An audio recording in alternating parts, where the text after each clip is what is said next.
has expired. I call the member for Richmond. Thank you, Deputy Speaker. Look, the fact is that this government has no plan to alleviate poverty and ensure a fair go for all Australians, because this is a government that's defined by who they're against, and they're practically against all Australians, and particularly for those Australians that are struggling in regional Australia. And when it comes to the regions, people there, they know that it's the National Party that they blame, because the National Party have abandoned the people, those that live in rural, remote and regional Australia. And as I've said many times before, and I'll say again today, National Party choices hurt, and they never fight for a fair go. They never do that. And why is that, Mr Deputy Speaker? I'll tell you why. Because the National Party are weak. They're very weak at the very heart of it. And in fact, we saw that today with them having a very public tantrum.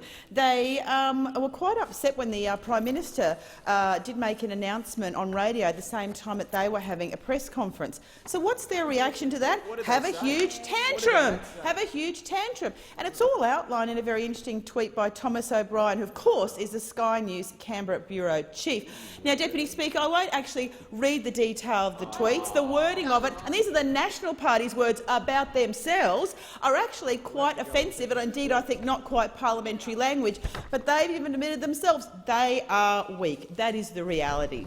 And look, that will be the legacy of this government, the legacy of the National Party, their failure to give a fair go to Australians and their failure to assist those that are doing it tough. This, of course, is Anti-Poverty Week, and we've heard some of these facts. We've heard that 3 million Australians live below the poverty line, more than 700,000 children living below the poverty line, over 1.1 million Australians that are underemployed. And also, at the same time as these facts coming out, the International Monetary Fund downgraded Australia's economic growth projections. This is this government's shameful legacy.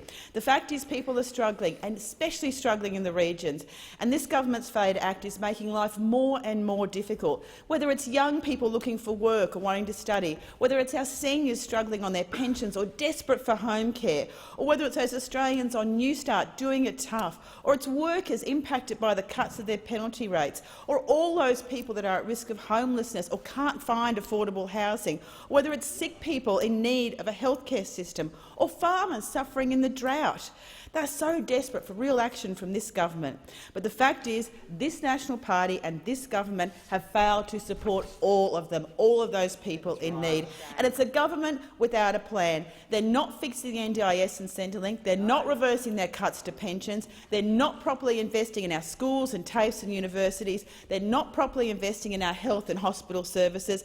And really importantly too, they have no plan for jobs and no plan for regional jobs, where we have high levels of unemployment and high levels of underemployment. And they have no plans to fix the economy, no plans for investing in infrastructure, which is what is needed. Now, this government's constant attacks on our pensioners are impacting seniors right across the country, and the Prime Minister still stubbornly refuses to adjust the deeming rate, and in doing so he's shortchanging pensioners yet again.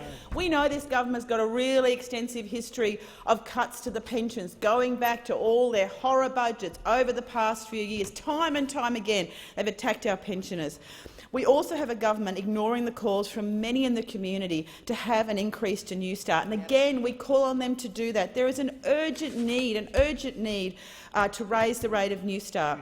And in fact, the number of over 55s on Newstart has surged by a staggering 45% under this government, 45%.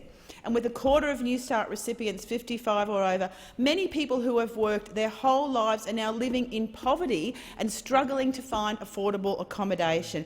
And indeed, in the regions there's massive housing affordability and a homelessness crisis, and people receiving Centrelink benefits are the hardest hit.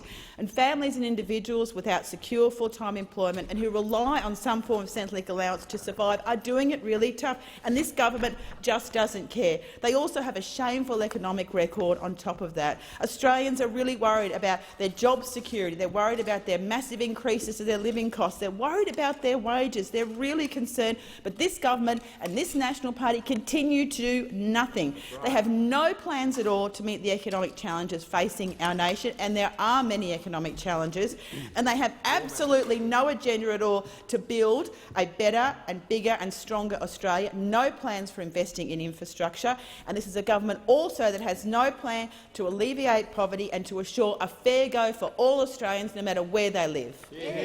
The time for